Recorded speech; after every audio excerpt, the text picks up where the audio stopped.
Welcome to my podcast, Shaping Your Journey. My name is Aldo Matza, percussionist, drummer, and artistic director of Kosa Music, inviting you to join in conversation with friends, artists, professionals, and experts in our music world. Today, I have the wonderful opportunity of having someone I've known for a long time, and I've been wanting to have him on as a guest to talk about his journey. And he has a very special journey, which was kind of affected me at some point, and I'll get into that. But Karl Dustman, thank you so much for joining me today. Thank you, Aldo. Good to be with you. I know you've had, you're a percussionist and you've been playing all your life and you've done many, many things. But before we get on talking about that journey, like shaping your journey all along, and I know you've been really tremendous at this. I watch you from the sidelines in awe sometimes. But what was that first thing that started it for you? What was the spark that got you going and got you onto this train? Well, I think I'm in a musical family. So my parents were musical and there was always music in the house. But I'm the result of a band recruitment program, third grade, where they expose all of the third graders to the different instruments in the band. And I gravitated to playing drums. I thought that was the coolest thing. And that's the short side of it. And then decades later, here we are. So I was just captivated by the look of the drum, the sound of the drum, and what it added when I heard the junior high or the high school concert band and the drums in the back. That got it. Yeah, and then you studied. Obviously, I'm sure you studied somewhere to get on the because you play timpani, you played all the percussion instruments and the drum set, right? I went through all of the band programs all the way through junior high, high school. Studied privately all during that time. Pursued a marketing degree at DePaul University in Chicago while studying what we called then commercial percussion with Bob Tillis. He's kind of an icon, passed away a number of years ago, but of the Chicago percussion scene, and studied with him for many years as well. So it was a combination of dual paths working together, yet separately at the same time. Nice. I remember when I'm bringing back when I first met you, and I, of course, you weren't really in center of the picture. But you were behind the Ludwig Percussion Symposiums way back in the early '70s when I discovered, which kind of changed my life. When I realized this is the way you do it. You study with the top people you can, and you go all out and all in. And you were behind that. So what brought you to that? Well, I was recruited to join the Ludwig Company in 1972. Started there in what they called sales forecasting at that point, which was working with manufacturing, finance, purchasing on what is the factory going to build based upon what sales and marketing thinks we're going to sell. And there became an opportunity for me to fill in for the company's educational director due to a medical Ludwig percussion symposiums. And that was kind of like a duck taking to water. I really immersed myself in that, enjoyed it thoroughly. And then eventually the higher educational department was turned over to me as their director of education. Nice. And I remember. So saw those symposiums go from, those were the brainchild really of Dick Shorey and Jim Surrey. And I continued those all the way into 1982. Nice. Yeah, I think I attended two of them, but the first one was a major impact, Madison, Wisconsin, Yes. in '73. and that one hit me like a ton of bricks. Not only did I mean, Gary Burton, who showed me how to hold four mallets, I wasn't playing. I had just gotten into percussion. I was a rock drummer. And then being there with Joe Morello and Lee Stevens, Gary Burton, Carmine Sure. Hepisi, all of these guys in one room, I had never seen anything like it. And of course, then I met Frank's drum shop, Maury Leishon, of course. Mhm. Maury and his wife, who became uh, kind of my second parents. And Maury, I mean, you know Maury, way back. More in Jan very well back then. Yes. And and it was funny because I was so taken by this whole experience. I I think in 1 week I probably grew mentally by about 10 years. And Mhm. Maury, there are a group of us who were there and visited the shop every day and saw what a Sure. wonderful world it was. And he took us out to dinner. We became really good friends. I was there for a couple of days, and at one point Mhm. I said to Maury, I want to buy an M55, a vibraphone. I really want to practice. I want to learn this instrument, but I don't have the money. So, well, you know what he did, right? So he just said, Oh, yes. take the instrument and send me the money when you have it. I was flabbergasted, floored, and all of the above. So, of course, Mhm. I worked really hard and I got him the money as soon as I could. And it was, I Sure. Sure. Of yeah, course. when you meet people like that who see how genuine you are, and they are just part of your success, right? And then Right. Yep. we became really good friends after that, of course. But that whole thing of like working always with the best people you can, and I've always, the COSA percussion workshops that we established was always on that theme, family, Sure. working with the best people around, and just giving it all in, and you have to show up. I mean, there's no coincidence in life. You have to do the That's work. right. On time, ready to go. Yes. Right. And I mean, you were doing that until 82. And then where did your path take you from there? Well, in 81, I believe, was the year that the Ludwig Company, family owned, was sold to the Selmer Company, which is now called Con Selmer.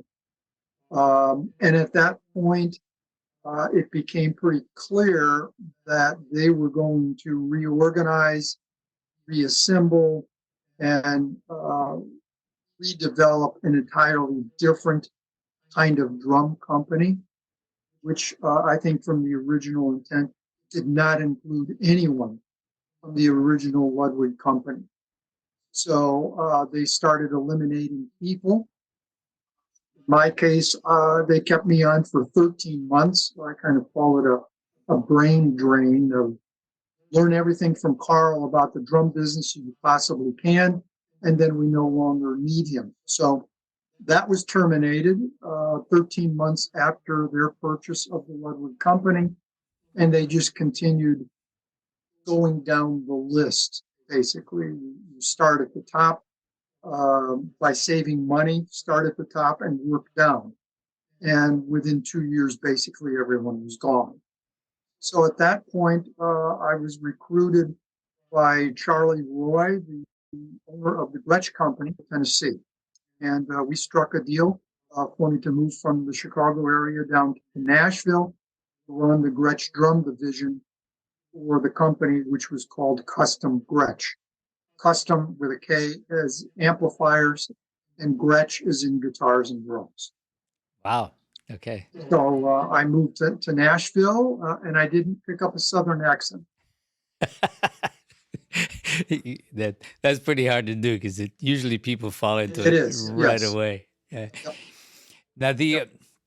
I mean, I know you're a big believer in investing in education and inspiring as much as you can, because that's where we all come from, and the next generation we can give and hand down.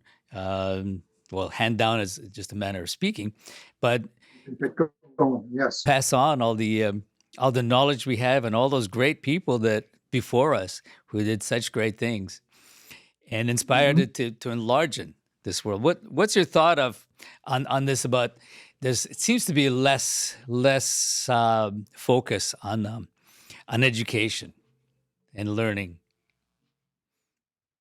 Well, um, I think it's diversified, and some of the diversity of different ways of getting educated maybe has diminished the need for it.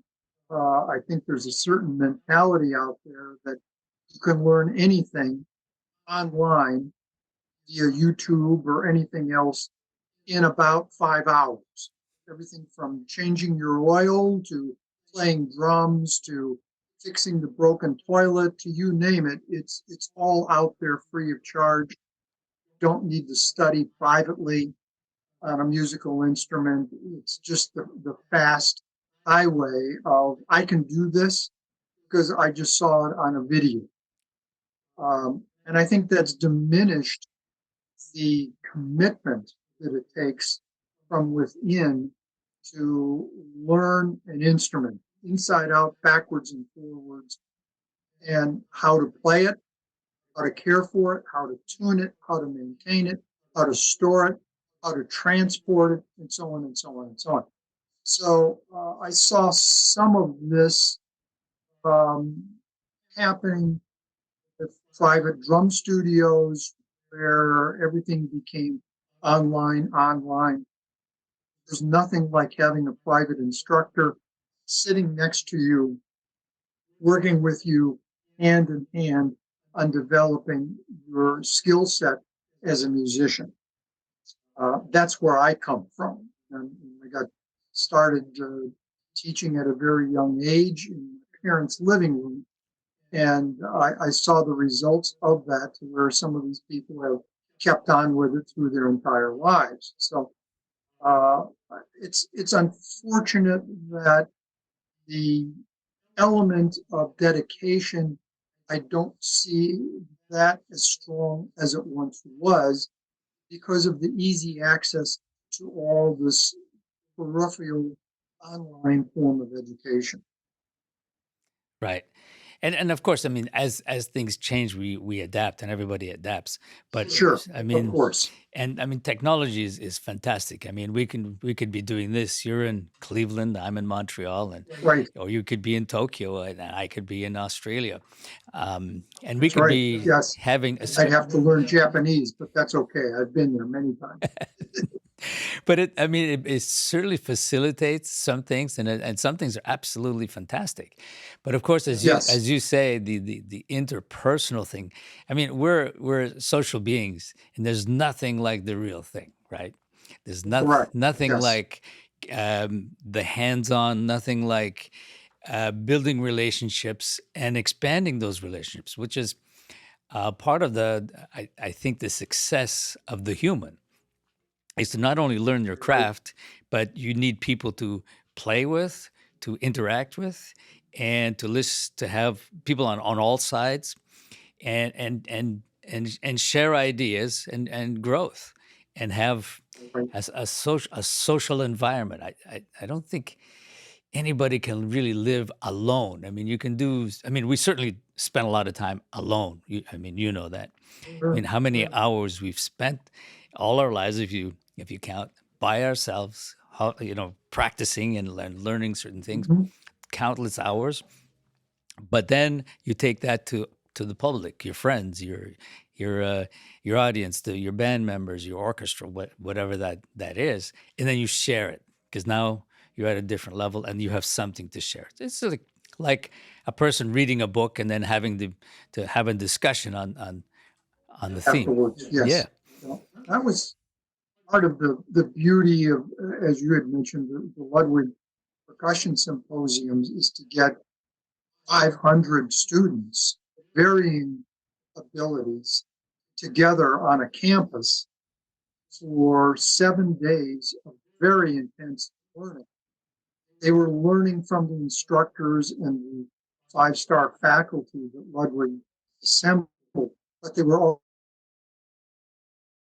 also learning from each other. And experiences, types of duplicated online or video connections or what have you. I think it's really important to have that one-on-one to be part of an expedition. Yeah, no, you're right. And then, I mean, moving forward, I know you've always been remained in our percussion community, performing, teaching, and also you wrote a book, and I think I see it behind you, the story, the Karl Dustman story. That what is that book? Well, the cover of it. Nice. Um, I was honored to receive the invitation from publisher, it was Bob Cook, Beats Publishing, to write a book called My Life in Percussion, 5 Decades in the Music Products Industry. And it basically goes through 55 years of my career and ups and downs and twists and turns, uh, working in the music products industry. Not all of it is percussion because I was involved in all of the band instruments, guitars, Baldwin pianos, the Chicago Music Mart at the University, and on and on and on. So it's really kind of a career path through the different elements of manufacturing, distribution, and retail, and the experiences of working with both American domestic companies, European companies, and Asian companies, similarities and the differences, and the survival techniques that it employs in your own self-esteem and experience to keep going through any form of adversity that the music products industry is going through. About a business of music career, or is already in the business of those experiences that can be applied and adapted to the same career path for anyone today. Right. And it's now starting to be used as a textbook in some of the music business courses and curriculums at the college level. Yeah. Oh, that's great. I'm glad you wrote the book. I mean, after you've gathered so much experience and so much insight into many facets of it, I think it's really important to share it and for people to use the opportunity, take the opportunity and use these tools to at least enhance their own experience. And as things change, some principles don't really change, you know, right? The principles themselves. And so it's really important for us to continue and learn. Relationships. Yeah. Right, right. So there's some interesting insights on your own physical stamina of keeping going and how to deal with people, how to deal with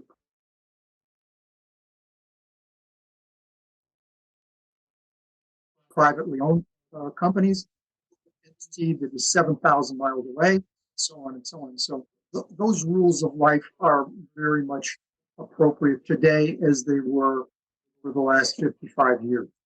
Right. No, you're absolutely right. And especially now with all the mega changes that have been going, I think, It's pretty complex out there right now. Yes, yeah. yes. And people, I mean, should understand that things change and we have to change with it and adapt and adopt. You adapt. Yes. Through change creates opportunity. I'm a firm believer that you have to create your own opportunity. More than once, I would be saying to myself, I cannot wait for someone to die, retire. I need to create my own stairway to the next level. And you create those opportunities by becoming better at something than anybody else and making certain you receive the recognition for it. And you just keep going up that ladder, and worked for me for 55 years of the book's history. Yeah, and you're still doing it. And I mean, I'm it's still doing it. yeah, no, it's incredible. Working an 8-day week. Yes. And it's important. It's like when people look at you and you've been around for so long, the first question is, well, when are you going to retire? Then the answer is retire from what? Yeah. That word is not in my vocabulary. So I'm busy performing. I'm busy in business. I'm busy with so many different marketing projects. It's an 8-day work week. There's no time for retirement. Nice, as it should be, and it keeps us going. It also stimulates others. I mean, I'll give you a good example. Sure. As a drummer, you'd say, oh, "Okay, I'm at a certain age. Well, I'm going to slow down. I'm going to stop. I'm getting to a certain age." And then my answer is, "Well, Ringo Starr's 83. He's not There you stopping. go. He wants to play. If he's in good shape, mentally, Yes. physically, don't stop. Why stop? If you enjoy, Right. right?" As long as you enjoy it and it's not a job, keep going. And it's inspiring. Certainly. And it's also, I mean, very inspiring for others.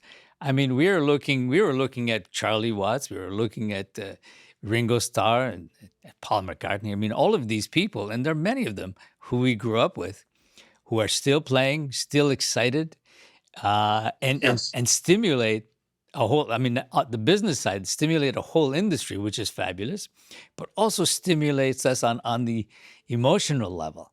I mean, look at Phil Collins.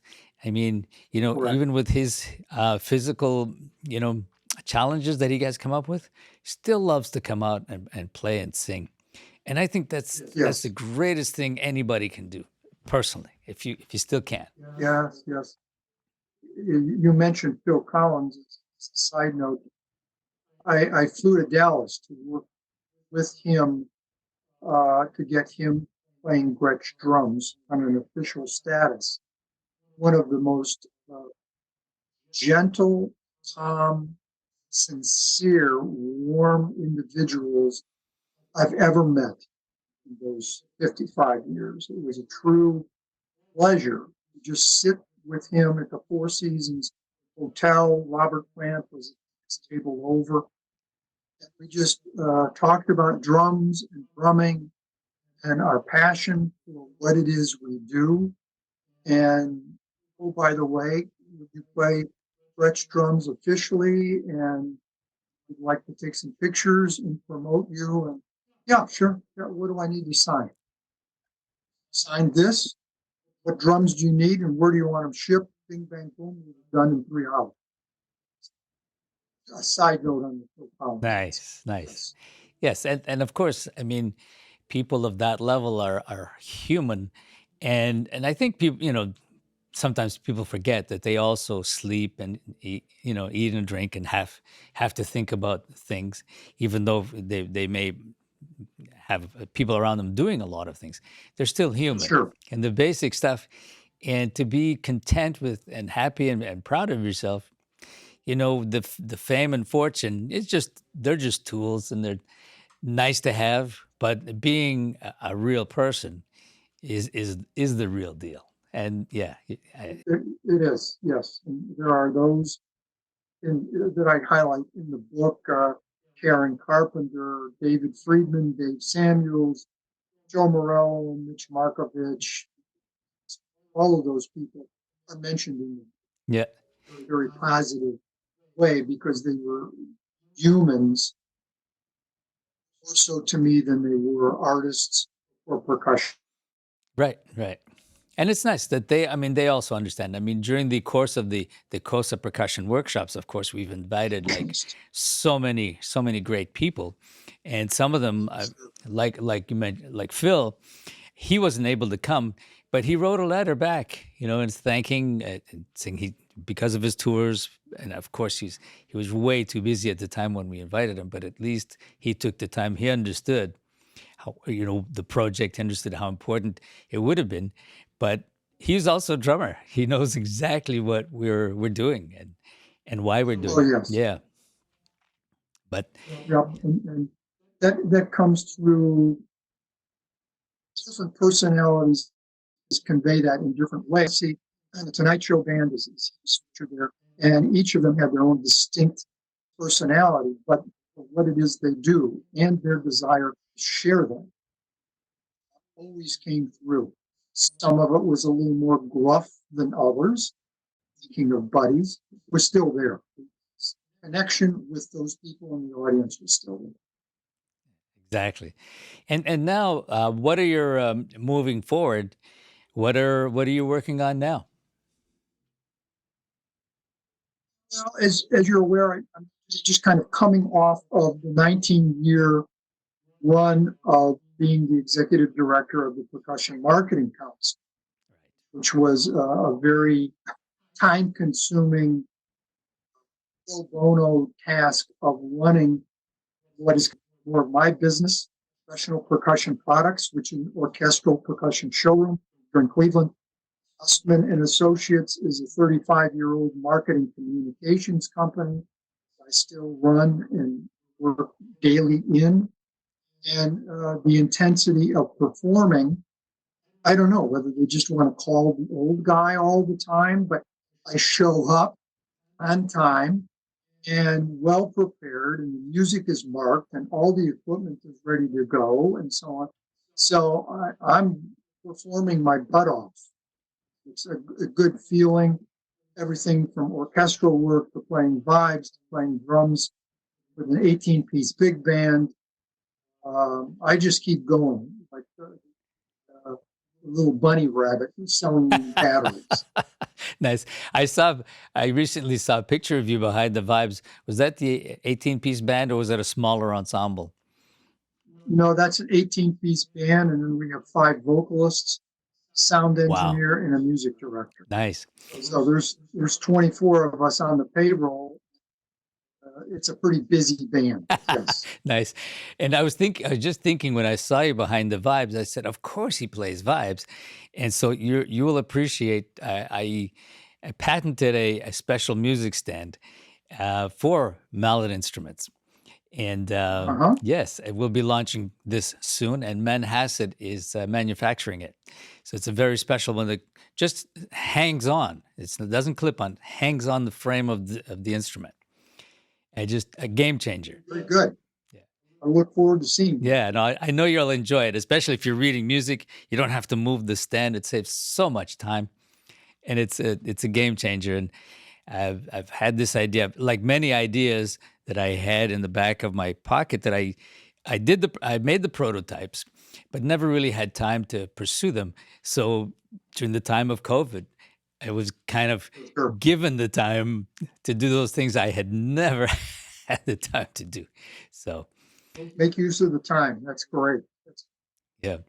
Well, I'm really happy that, I mean, seeing someone who I've known, I kind of grew up with, you know, since my university years, and seeing Sure. crossing paths with you. I mean, we met at the Modern Drummer Festival back in New Jersey back in the day, and we were at the NAMM Sure. shows, the PASIC shows, and it's so nice to see people like yourself active and inspiring and just moving things. So Thank you. so Thank you. and I'm one that can't sit still anyway. So it's nice to see other movements around that inspire, like you.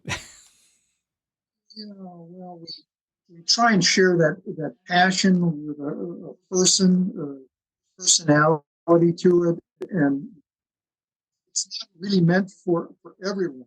Those of us like yourself that are in this for the long haul, maybe not rich and famous, but will be rewarded with a sense of accomplishment and achievement that is within. Whether anyone recognizes it or not, you know what you have accomplished through your own passion for that music and for that percussion.